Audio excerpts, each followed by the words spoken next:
Guys, alam nyo ba kung paano budgetin ang 500 pesos sa Noche Buena? Ang gagawin nyo guys, syempre, bili kayo ng ating kilong bigas.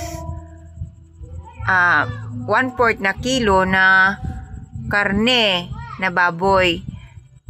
Tapos, 1/2 na kilo na manok. Tapos, yung mga sahog niyan. Tapos, tinapay isang piraso, isang balot na tinapay. Tsaka yung palaman. Diba, ayos na?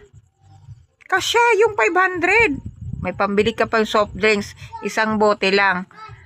At kung 5 kayong kakain or 6, tag-isang kutsara lang kayo guys. Huwag nang damihan. At saka matulog kayo agad para hindi kayo magutom na naman. Diba? Teknik lang yan.